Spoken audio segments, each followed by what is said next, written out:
Sariwang simula, progreso at pag-asang dala ng bagong liderato.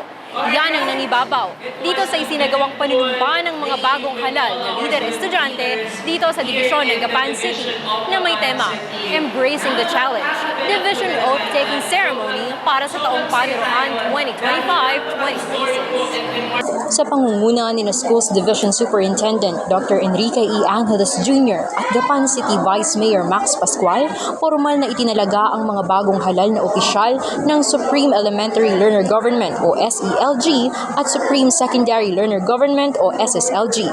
Layo nitong hubugin ang kanilang pananagutan, integridad at diwa ng tunay na paglilingkod para sa mga kapwa mag-aaral.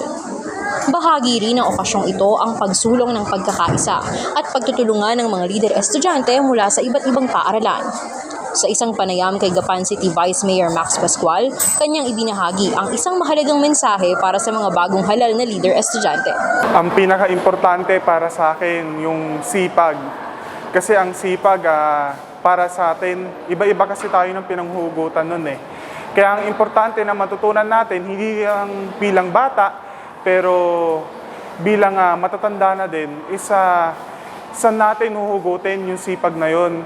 Ako, para sa akin, pagka nakikita ko na sa mura kong edad ay sinuportahan ako at hinalal ako ng mga kababayan ko, yun ang hinuhugot kong sipag. Kaya po nagagawa ko lahat ng katungkulan ko ngayon. Kaya para sa mga estudyante natin, maghanap sila ng panghuhugutan nila. Saan nila kukunin yung sipag na magkakaroon sila para paglingkuran naman yung mga kapwa nila estudyante. Samantala, kinilala rin sa okasyon ang mga mahahalagang hakbang na isinagawa noong halalan bilang paalala na ang liderato ay hindi lamang titulo at hindi nagtatapos sa pagkapanalo. Kaakibat nito, inilahad ni dating National Federation of Supreme Secondary Learner Government Vice President Jester Manalo ang kanyang damdamin at karanasan bilang isang leader estudyante. Sa huli, hangad ng DepEd na maging inspirasyon ang mga bagong halal na opisyal sa pagsasakatuparan ng mga proyekto at programang nakaayon sa layunin ng learner governments at ng Youth Information Program.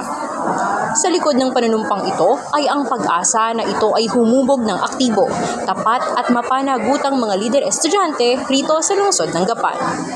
Mula rito sa SDO Gapan City, tungo sa isang bansang makabata at mga batang makabansa. Kasama ang buong SDO Media Team, ako si Reiko Carlos, isang student broadcaster na may angking puso, galing at talino. Marangal na umaaksyon para sa Edukasyon Central Luzon.